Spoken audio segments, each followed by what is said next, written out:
slices through the noise on where laboratory medicine meets health trends. So our curious listeners get the facts, and they get them fast. 15 minutes, 20 minutes sometimes, who knows. I am one of your hosts. I'm Melody. Stat Stephanie. And I'm AA Odie.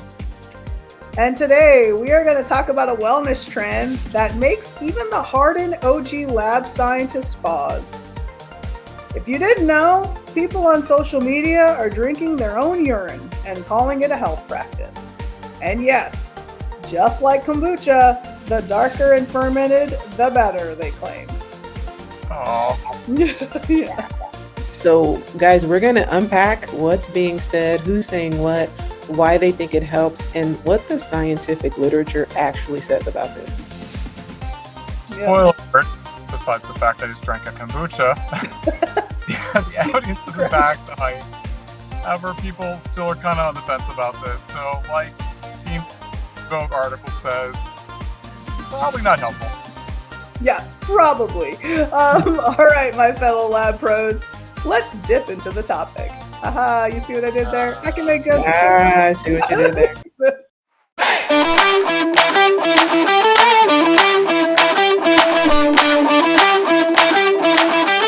The past few years, there's been a steady stream. You see what we did there? Yeah, steady stream. My jokes. Of viral clips, mostly on TikTok and Instagram, that have pushed urine therapy back into the public view. And influencers and wellness personalities claim that it can detox the body, boost immunity, and deliver stem cells, clearer skin, and even cure chronic illness. Yeah, I mean, some of the names you may have seen, like Troy, often like certified health nut on social media, Andrea Cox. There's some other well-known wellness like micro influencers who post morning routines called sip and detox videos. And their claims range from like urine has stem cells and antibodies to, hey, it's an ancient yoga practice. And I think when we first hear these things, we're like, wow, why does this feel plausible to some people? That's okay, shouldn't judge. But I think it's important to remember two things. First, urine does contain a lot of biological components. So it's got water, salts, urea, some small metabolites. And second, there are some trace cells that researchers can sometimes isolate. These people are microbiologists. Yeah. Mm-hmm. Yeah, true. Scientists have studied urine-delivered stem cells for laboratory use, like regenerative medicine. Yeah, but I think what's crucial there is like that research is about isolating cells in controlled lab conditions, not just swallowing straight unprocessed urine as like a medicine. I think it's an interesting like research finding, but it's not a green light for just drinking your morning pee, which is the most concentrated version of your pee at the beginning of the day. Yes. Yeah. I agree with that. Yeah, in fact, while historical surveys show urine therapy has been practiced across cultures for centuries, modern reviews find no robust clinical evidence that drinking or applying untreated urine reliably treats disease. Yeah, and I would imagine that public health papers also flag microbial risk. So urine may briefly be sterile when produced, but once outside your body, it can carry bacteria, drugs, hormones, and other compounds that can be helpful if it's reintroduced into your body. Yeah, harmful. Yeah, definitely. There are some real harms on the record.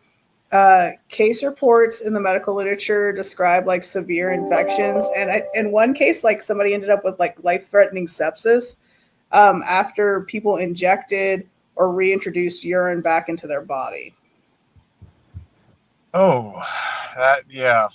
Clinical sepsis, it's kind of no joke, especially from urinary tract sources, can be a serious condition. And deliberately drinking contaminated fluids or performing even enemas with non-sterile fluids, it just increases risk all around. Yeah, I mean, it's just a concentrated like waste product, essentially. If you're in a survival scenario, you know, there's like this thing about, well, if you're like on a boat, you should drink your own urine. But what you should know is like it can actually worsen dehydration and cause electrolyte imbalances if you do it repeatedly. They're not hypothetical risk. Peer-reviewed case reports and clinical summaries do a good job of like highlighting these downstream ramifications of drinking urine. Yeah, but I love a good claim though, and I hear that it's risky, but what about these claims about stem cells or detox? Yeah, I mean, honestly, think that lab findings about urine-derived cells have been misinterpreted and kind of oversold, like once you put anything on Instagram. But the presence of biological components in body fluids doesn't mean that drinking these fluids can be therapeutic. Yeah, I also think we need to stress like what detox actually means when it's used in marketing. It has no like clear medical meaning. You have kidneys and a liver, right, already in your body, which filter and remove waste. Like you have built-in organs that do that for you. And so drinking urine essentially reintroduces the waste products of your body that you've already filtered out. And that's a really good point. These are the things that your kidney and your body is filtered away that it can't use anymore, and now you're reintroducing it back in. So, yeah, reviews that actually examine the evidence find there's really no controlled clinical trials showing consistent benefits of drinking urine. We looked, we didn't find them. Wait, look at the Could We you, looked. Here, Stephanie, question for you. Since you're all about a good detox, would you participate in a controlled clinical trial of drinking urine? I am a skin enthusiast, so if there were claims that clearer skin were possible, youthful, anti-aging, Oh, wrinkle-free, I might. So, truth be told, don't judge me. I might put it on my skin, but I mhm. don't know that I would be able to ingest it. You would have to give me like a placebo, unlabeled. I wouldn't be able to know that that's what I'm drinking. Yeah, like your brain would like block you. I mean, because Yeah. that's the real thing, right? Like you could have a patient or even a person who just insists on doing it anyway. If they come into the lab or the clinic or whatever else, like the hospital. Mhm. So what do you tell a person that just insists on doing it? Because they might be like, well, I go to the beach and a jellyfish stung me, so I peed on my foot, and that felt better apparently. So why not the rest of me? Right. Yeah. Okay, so yeah, fair statement. uh, fair. My recommendation is that if a patient does ask, that you be direct but non-judgmental because we know different people believe different things. So say something like, "There's no reliable evidence that drinking urine helps your health. It actually can be harmful." If you're looking to treat a skin condition or autoimmune symptom or chronic fatigue, let's talk about evidence-based options and run tests and perhaps talk to your physician. Yeah, I mean, it's better to encourage an open dialogue. So ask what they've tried, why they're drawn to this trend. So what is it about this that's really calling to them? Um, and if a patient has already tried it and has new symptoms, fevers, chill, nausea, urinary pain, unusual skin reactions, you probably should go see somebody. Go see a medical professional. Right. And I think it's important to remember that, you know, people on social media, not all of them are trained medically, right? And there's this one of my favorite like phrases is like observation does not equal like causality, right? Like just because you see a lot of sharks doesn't mean you know that there's like an increase in ice cream sales at the beach. Like like these things like don't go together, and so we have to be really aware that there's peer-reviewed literature out there. Specifically, like for today's episode, we looked at PubMed journals, and these are peer-reviewed literature that are recognized. Journals are recognized by the NIH, and we had 5 references for today. But what I found interesting, though, is that these were like older references. I'm going to put them in the summary for the episode, so you can go read through them on your own if you want, or you can send them to a friend if you know a friend is doing urine therapy. But most of these citations are for like 2010s. So it's crazy that it's just becoming something on socials. Don't you guys think like it's kind of weird how that works? Yeah, there's nothing new under the sun, and things recycle back around just like bell-bottom jeans and flare-legged denim. Does that mean we missed the initial trend? Did we miss it? I don't remember it being a thing. Maybe social media wasn't as rampant then. I don't think we hung out with these people. I don't think we still hang out. But do you think? Okay, so let me.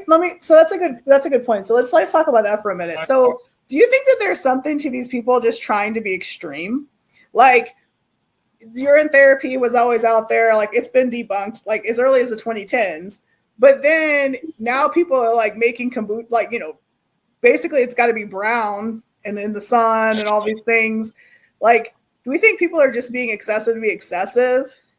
Or do you think they're actually getting benefit out of it, I guess is the question. Like, that's hard to ascertain.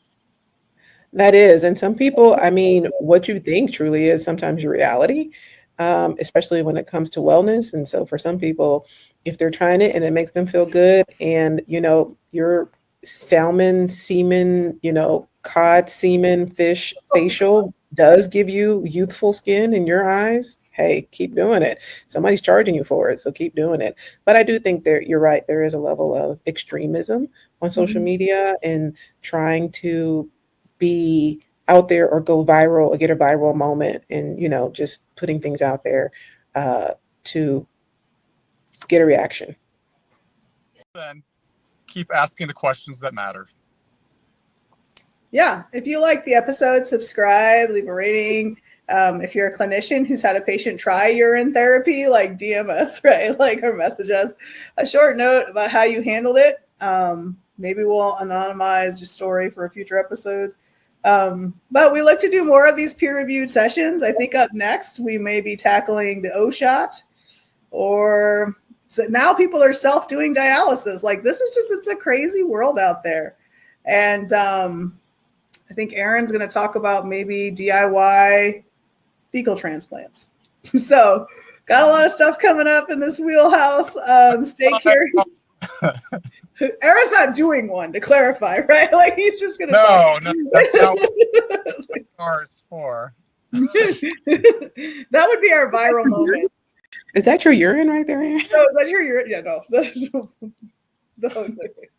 All right. Well, if you are listening, thank you for listening. We appreciate you guys. We look forward to continuing our conversations, and we hope that you stay curious, stay skeptical of all these wellness trends on the gram, and stay super.